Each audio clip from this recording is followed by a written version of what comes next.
एक जो कत्लेआम है वो नहीं रुका अभी भी, और वो कत्लेआम है गजा का।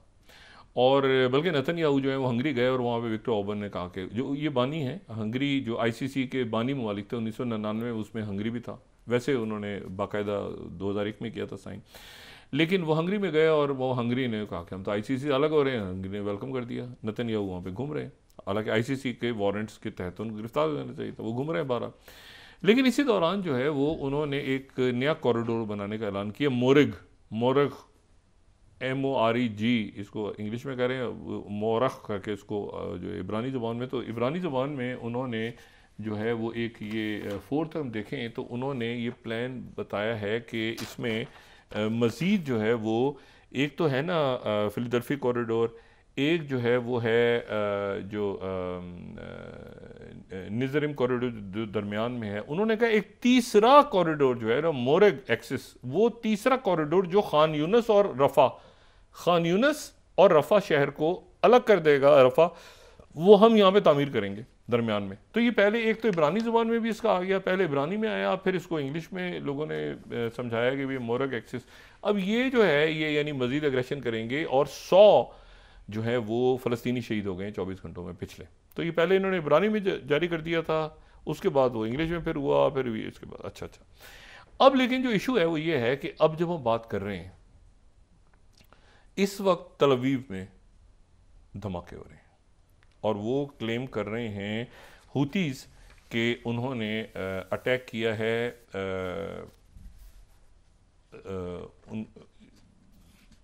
तल अवीव को हिट किया है दोबारा। अच्छा, हुतीज़ अब लास्ट हो रहे हैं क्लेम, हुतीज़ ने शायद ये तल अवीव वाले अभी जो अटैक्स हुए उनका नहीं किया, तो यहीं से हुआ होगा, मैं ख्याल लेबनान से नहीं हो, लेकिन हुतीज़ की तरफ से हो रहा है। दूसरा वो कह रहे हैं कि हुतीज़ कह रहे हैं कि हमने जो USS हैरी ट्रूमन है उसको तीसरी दफ़ा हमने निशाना बनाया दोबारा। और ये उनका जो मीडिया है, देखें ना, USS हैरी ट्रूमन के साथ साथ कार्ल विल्सन भी आ रहा है ना यहाँ पे, तो कोई वजह है, तो यहाँ पे ये जहाज़ इकट्ठे हो रहे हैं ना जो एयरक्राफ्ट कैरियर्स हैं। मैं अलमदाइन न्यूज़ को कोट कर रहा हूँ, यमन कह रहा है कि यहाँ पर हमने USS हैरी ट्रूमन को थर्ड टाइम, और फिर वो कह रहे हैं कि हमने दूसरा MQ-9 ड्रोन गिरा दिया 72 घंटों में। अच्छा, ये 72 घंटों में MQ-9 ड्रोन दूसरा गिरा दिया हमने। अच्छा, इसी को फिर जो है वो जो अलमनार जो कि हिजबुल्लाह से के करीब है लेबनान में, वो भी इसको इंडोर्स कर रहा है कि यमनी फोर्सेस ने ये 36 अलमनार कि उन्होंने US MQ-9 रिपर गिरा दिए, और ये उन्होंने गिराया हुदैदा गवर्नमेंट। अच्छा, जो इशू है वो ये है कि ये यहाँ पर मामलात हैं ख़राब। अच्छा, अब इसको अगर हम ले देखें, एक महीना ये जो चल रहा है ना अप्रैल, तो अप्रैल में इस वक्त तक वो सारी फौजों का इनखला हो जाना था जी। वो जो मुआहदा था जिसको ट्रम्प ने आते ही कहा था कि अभी कल से शुरू करो, यानी 20 तारीख को आया, उन्होंने कहा अगली तारीख से, कल से सीज फायर टोटल वो स्टार्ट। इस वक्त तक इसराइली फौजों का इनखला हो जाना था, एक सेटअप बन जाना था जिसमें पैलेस्टीन अथॉरिटी, हमास, सारे ग्रुप्स की रजामंदी होती, कोई टेक्नोक्रेट सेटअप आ जाता, कोई बात आगे बढ़ी, सारे कैदी रिहा हो जाते, रिकन्स्ट्रक्शन की टीम्स आ जाती, सब कुछ होता, वो नहीं हुआ। और इसी तरह से जो है वो यूक्रेन में भी जंगबंदी नहीं हुई, क्योंकि प्रेसिडेंट, लेकिन वो यूक्रेन की जंगबंदी शायद, लेकिन चाइना को यहाँ लाना, ये तो प्रेसिडेंट ट्रंप के लिए बहुत बड़ी इशू है ना कि चाइना, उस कंडीशन ऐसी रखी है ना कि चाइना आएगा, जो ब्रिक्स ममालिक चाइना आ जाए, तो चाइना जो है, और बिल्कुल चाइना और रशिया जो है बिल्कुल इकट्ठे हैं। जहाँ निकली हुई दरमियान में एक तो माशी तौर पे ताइवान की, ताइवान देखें ना, एक तो ये जो ड्रिल्स हुई हैं चाइना की ताइवान पे पिछले, ये बहुत उन्होंने घेर लिया चाइना को, सॉरी ताइवान को, और उन्होंने बड़ा सख्त मैसेज दिया नाम लेके ताइवान की क़यादत को कि जो सेपरेटिस्ट हैं ये बिल्कुल वहाँ पर आइंदा मोहतात रहें, आइंदा को बड़ा सख्त उन्होंने चाइना की तरफ से मैसेज किया। चाइना, नॉर्थ कोरिया, रशिया, ये जो पूरा अब तो इस ये जो पाबंदियाँ लग रही हैं वाशी, तो उसके बाद और ये साउथ ईस्ट एशिया तो बिल्कुल, अब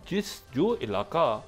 चाइना एक अगर मेन थ्रेट है, तो चाइना के आसपास जितने ममालिक हैं आपको उन पे तो हौला हाथ रखना है ना। लेकिन आपने पता चला Vietnam, Korea, south Korea, Japan, Laos, Cambodia, India, मतलब आपने किसी को सारे मुल्कों को जो आसपास जिनके ऊपर आप हल्का हाथ रखते थे और मुल्कों की तिजारत बढ़ा, उनके ऊपर आपने बिल्कुल जनाब 46%, 38%, 42% ये कर करा के सारा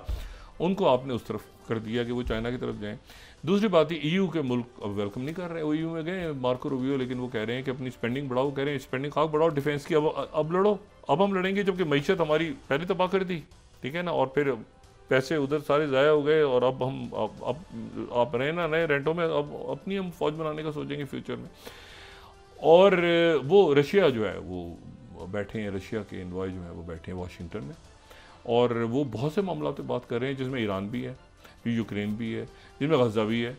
जिसमें सिर्फ एक यूक्रेन तो नहीं बात हो रही ना, चाइना भी है आगे, ये सा तो बात सारी ये है कि इलॉन मस्क जो है वो कहीं रहती हैं अपनी जगह, नहीं रहते। 2 या 3, मैं नाम नहीं लेना चाह रहा, 2 या 3 शख्सियत और ऐसी हैं जो कमिंग डेज में या वीक्स में या एक आध महीना लग जाए शायद, वो भी फायर हो जाएंगे वहाँ से। ये अंदर जो चैट चल रही है ना इनके आपस में, उसमें 2 या 3 और बड़ी प्रोमिनेंट पर्सनैलिटीज़ हैं ट्रंप टीम की जो फायर हो जाएंगी, या वो रिज़ाइन कर देंगी, या ट्रंप साहब इसी तरह करके उनको आगे पीछे करके मतलब है कि वो उनको साइड पे कर देंगे। और ये जो है ये इसमें आप देखें ना, वकीत क्लॉक को साइड पे कर दिया ना, वो गरीब को, उसको यूक्रेन का बना दिया, वो तो लेफ्टिनेंट जनरल्स को तो रशिया और यूक्रेन का दोनों का बनाया था ना, तो उसको वहाँ से हटा दिया, वो ये स्टीव विथ का उधर चले गए। तो इशू ये है कि सारा मुलाजिम फारिग कर दिए, वो लोग हज़ारों की तादाद में निकाल दिए, वो सब कुछ कर करा के, वो मैंने तो नहीं किया था, इलॉन मस्क कह रहा था। तो इलॉन, लेकिन अभी ज़रूरत है इलॉन मस्क की फौरी तौर पे ना, अभी शायद ना करें, लेकिन वो एक मैसेज चला गया इलॉन मस्क को, और इलॉन मस्क की टेस्ला डूब रही, देखे ना उसकी इतने स्टॉक्स गिरे हैं दुनिया में। और अब आप किस तरह से वो इलॉन मस्क जाएगा चाइना में और कहेगा जाके कि भाई मेरी गाड़ियाँ खरीदो और ये खरीदो और वो खरीदो, उनके ऊपर आपने टैरिफ लगा दिया, चाइना में कहेगा भाई जाके इतना करीब हो ट्रंप के, तो ये फैसला वापस करवाओ, या बाकी मुल्क कहेंगे फैसला। तो ये एक ऐसे, और ख़ास तौर पे यहाँ जो ये बिल्डअप हो रहा है ना गज़ा में, ईरान के बारे में तो खुल के कह दिया रशिया ने अमेरिका को कि यहाँ पे बॉम्बिंग का सोचिएगा नहीं ना, लेकिन ये कि हुतीज़ जो हैं उन्होंने तो एक देखे ना, वो USS ट्रूमन को अगर अटैक करें और कार्ल विल्सन आ गया तो क्या करेगा, और अरब ममालिक को इतने ऐलान कर, बाकी मुल्क कह रहे हैं कि हमारी बेसिस हमारे इस्तेमाल नहीं होगी अगेंस्ट हुतीज़। तो ये जो है ये अब आने वाले दिनों में दोनों, एक जंग और एक कत्लेआम जारी है। क्या ये कॉरिडोर दरमियान में बना के, और कत्लेआम जारी रहेगा तो ट्रंप आएंगे यहाँ पे, सऊदी अरेबिया या कतर या UAE। अच्छा, उन्होंने कहा मैं इसराइल नहीं जा रहा, अभी तक इसराइल उनकी आइडेंटिटी में नहीं है। उन्होंने 3 मुल्कों का नाम लिया है प्रेसिडेंट ट्रंप ने, जो उनकी प्राइवेट रिपोर्टर से बात हुई, उन्होंने कहा है सऊदी अरेबिया जाऊँगा मैं, उसके बाद कतर और UAE। इसराइल के बारे में उन्होंने कहा अभी नहीं, बाद में देखा जाएगा। तो अगर इसराइल बाद में देखा जाएगा तो उससे पहले पहले, अब ये अप्रैल शुरू हो गया है, तो अप्रैल से लेके मई में अगर उन्होंने आना है तो उससे पहले तो बहुत कुछ सेटल होना है। तो ये है कि इंटरेस्टिंग टाइम्स, और उसमें ये मैं खासा फ़रोई मामलात को छोड़ें, पाकिस्तान में हम लोग जो उलझे हुए हैं इसमें, इतना दुनिया में कुछ हो रहा है, हमारी पूरी आप देखें इकॉनमी ने शिफ्ट लेना है आगे, हमने बिजली कैसे बनानी है, हमने अपनी जो एक्सपोर्ट्स को कैसे बढ़ाना है, हमने जो ब्लॉक्स बनाने हैं उनमें क्या सिर्फ जो है वो ही होगा, क्योंकि अब तो मईशत बहुत बड़ा एक ट्रेड वॉर है ना, वॉर है, ट्रेड वॉर भी शुरू हो गई है दुनिया में, और उसके बाद नए ऑर्डर जन्म ले रहे हैं। तो बहुत कंसेंसस, सुकून के साथ, सोशल अनरेस्ट ना हो, आराम से सिक्योरिटी का प्रॉपर जो है वो हार्डकोर टेररिज्म और सिक्योरिटी के मामला बलूचिस्तान, बाकी जगहों पे, पूरे मुल्क में। तो मेरा ख्याल है कि ये जो है इसके ऊपर हम एक संजीदा डायलॉग मुल्क में करें। डायलॉग क्या कर रहे हैं, आपस में बैठे, ये कोई बड़े कोई शादी हॉल कराए पे लेके कोई कॉन्फ्रेंस हॉल में करने, डायलॉग बैठ के आपस में बात कर लें, लोग एक दूसरे से मिलें और मुल्क को आगे निकालें।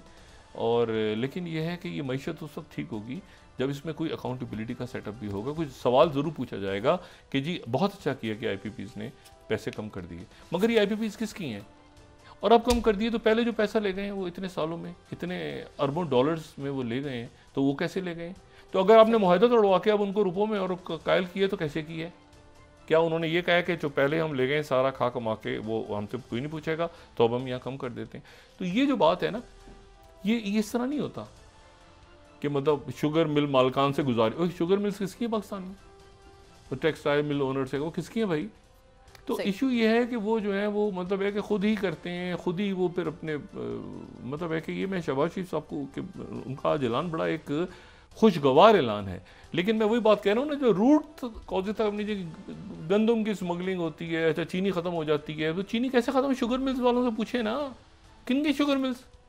मुल्क में, वो चीनी ख़त्म हो गई, चीनी बाहर से मंगवा ली, आ गई, फिर चली गई, फिर आ गई, फिर। तो बात ये सारी कि इसकी क्योंकि रूट हर एक को पता होता है कि यार मुझे कुछ अर्से के बाद किसी ने पूछना नहीं है तो मैं भी बात करके निकल जाऊँ। तो इसलिए जब तक आप एक रूट कॉज नहीं पकड़ेंगे ना और आप उसको ख़त्म नहीं करेंगे, लेकिन ख़त्म करेंगे फिर तो फिर वो कॉन्फ्लिक्ट ऑफ इंटरेस्ट वाली बात। तो इसमें इसलिए कि आज बड़ा अच्छा इन्होंने स्टेप लिया शहबाज शरीफ साहब ने, लेकिन अगर उसके साथ ही बता देते ना कि IPPs किसकी हैं और हमने कितना पैसा उनको इतने सालों में दे दिया, मालकान के नाम क्या किए हैं, और इतने अरब डॉलर्स वो बाहर ले जा चुके हैं इतने सालों में, और अब भी उनके साथ क्या माहदे रिवर्स हो गए हैं या वो खुद ब खुद रिवर्स हो गए माहदे? ऐसे ही मतलब अगर उनके साथ माहदे थे तो ख़त्म किए हमने, क्या किया हमने? ठीक है ना, जहाँ बिजली नहीं बन रही उनको पेमेंट करते रहे, तो पैसा तो नहीं उनसे। तो ये है कि बहरहाल एक अच्छा ऐलान, लेकिन रूट कॉजेज अपनी जगह हैं, और इसमें भी वो क्या था पहले, बिजली कितनी थी कितनी नहीं थी क्या था, तो बहरहाल बस ठीक है।